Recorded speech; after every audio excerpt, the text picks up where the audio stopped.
تبدأ الحكاية بشخص عنده 7 زوجات، ولازم نحطوا خط تحت الرقم 7 وخط تحت زوجات.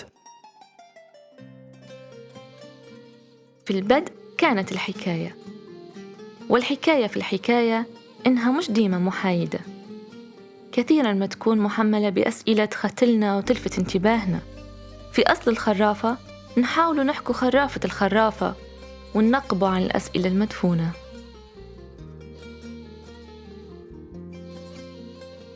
في ثقافتنا 4 زوجات ممكن، بس 7 هذا الرقم لازم يثير تساؤلنا. ممكن يكون المقصود مش بالضبط زوجات، أو ممكن يكون فعلا زوجات بس للحكاية جذور ضاربة في الثقافات الليبية القديمة اللي كان فيها الرقم 7 ممكن. أو قد تكون حكايتنا أو أجزاء منها مهاجرة لثقافتنا من ثقافات أخرى. أي حد دارس للحكاية الشعبية عموما على الأغلب حيلاحظ أن كل خرافة على حدة هي في الواقع مركب من حكايات مختلفة. يمكن تفكيك هذا المركب والتعرف على أجزائه، يمكن ملاحظة مواضع ارتباطها السردي والوقوف على حقيقة أن مش كل ارتباط منها ارتباط ضروري. غالبا ما نجد بعض أجزاء خرافة ما في خرافة ثانية، أحيانا نجد نفس المقطع في حكاية ثانية من حكايات شعب آخر بعيد عنا جغرافيا وثقافيا. بس خلونا قبل نعود لموضوعنا نقول أن الرقم 7 في هذه الحكاية ما يختلفش كثيرا عن الرقم 2. شأنه في ذلك شأن الأرقام دائمة التكرر في الحكايات الشعبية، الرقم 3 مثلا، رقم 8 أو 40، وأكيد الرقم 7. قلنا هذه الأرقام بطريقة ما تحيلنا إلى الرقم 2 من زاوية إنها لا تعرض علينا إلا شخصيتين.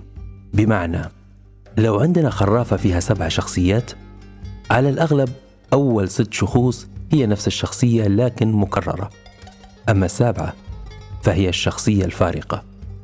حكاية الجديان 7 مثلا، أول 6 جديان يأكلهن الذيب، 7 يطلع خوته من بطن الذيب.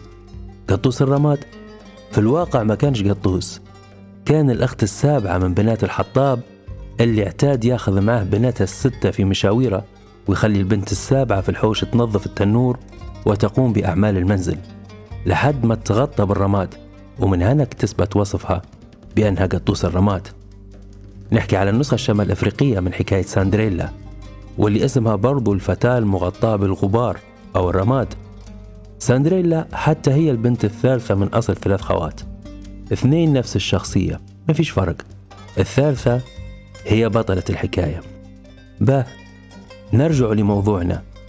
قلنا شخص عنده 7 زوجات، وتبدأ الحكاية في يوم من الأيام لما يعطي تفاحة لكل زوجة من زوجاتها 7. أول 6 زوجات كل زوجة منهن على حدة تاكل تفاحتها، 7 تقسم التفاحة نصفين، تاكل نصف وتعقب الآخر. في المساء يطرق بابها طالب على باب الله يبي حاجة يأكلها، تعطيه نصف التفاحة الفاضل يأكلها، يدعي لها ويعدي في قيسه. تحبل الزوجات 7. بعد 9 شهور كل زوجة من الزوجات 6 اللي كل وحدة منهن كلت تفاحة كاملة تنجب ولد. 7 اللي كلت نصف تفاحة تنجب نصف ولد. هل ممكن تخيل نسخة من الحكاية فيها الزوجة 7 تنجب بنت بدل نصف ولد؟ نحكي في ثقافة قيمة البنت فيها بنصف قيمة الولد. الميراث مثلا للذكر مثل حظ الأنثيين. العقيقة للولد مضاعفة عن عقيقة البنت. في الشهادة شهادة الذكر بشهادة أنثيين. فهل ممكن تخيل نسخة أنثوية من بونفيس؟ وهل هي مصادفة إن هذا النصف ولد في مرحلة ما من القصة ينتحل شخصية بنت؟ أنا نسيت نقول لكم إن النصف ولد اللي ولد من الزوجة 7 كبر وقعد اسمه بونفيس، أو في بعض الروايات نص نصيص. وإن على طول الحكاية يحاول مجاراة إخوته في مغامرتهم بنصف إمكانات. يحاول ينتزع اعتراف والده، اعتراف كامل يعني، لأن والده زي ما يكون معترف به نصف اعتراف.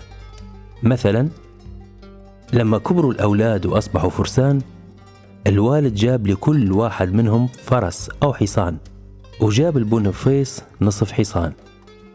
طبعا النصف حصان ما كانش مفيد لبونفيس، فلجأ إلى أخواله، عطوه كبش. هذا الكبش يصبح حصان بونفيس في مغامرته. وهنا تساؤل ثاني، هل هي مصادفة برضو أن بونفيس يلجأ لأخواله في كل مرة عشان ينصفوه من ظلم والده؟ يعني يلجأ لجهة الأم، للشق الأنثوي من نسبه. في مرحلة ما من المغامرة يوصل بونفيس وخوته إلى كهف عظيم، يكتشفوا إنه كهف الغولة. تستضيفهم الغولة، تفرش لهم بشباته عندها، وتفرش البناتها السبعة برضو، تغطيهم كل حد بغطاء. ينتبه بونفيس إلى أن ملمس الأغطية اللي غطتهم بها الغولة مختلف عن ملمس الأغطية اللي غطت بهن بناتها. يعرف أن الغولة تضمر شيئا ما. يقنع البنت قرينته، ما هو كل واحد من الشباب يقترن ببنت من بنات الغولة ويرقد حذاها. بونفيس يقنع بنت الغولة أنهم يتبادلوا الأغطية، وفعلا لما يرقدوا نوض الغولة في جنح الظلام، تاخذ الأولاد السبعة وتحطهم في القدر. طبعا هي مش عارفة أنها أخذت الأولاد الستة وبنتها، فتطيبهم عشان بناتها السبعة اللي في الواقع بناتها الستة معاهن بونفيس. يطيب العشاء، الغولة تغرف، وتتحلق العائلة في الظلام حول القصعة. بونفيس يتحلق مع عائلة الغولة طبعا. وعلى طول ما تبقى من الحكاية يحاول بونفيس إخفاء شخصيته تحت غطاء وصوت بنت الغولة.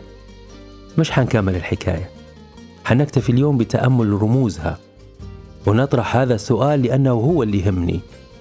لو كانت شخصية بونفيس تحمل بطريقة ما شحنة أنثوية، على الأقل في لاوعي رواة الثقافة اللي أنتجت هذه الحكاية، هل يمكن القول إن الثقافة اللي أنصفت بونفيس في الحكاية تنصف بطريقة ما الأنثى اللي يحيل إليها بونفيس؟ من الصعب الإجابة من خلال هذه الحكاية فقط. الحكاية القادمة حنحكي خرافة بعنوان الرحم، ومن المثير جدا أن يكون عندنا في ثقافتنا الليبية خرافة تحمل عنوان الرحم.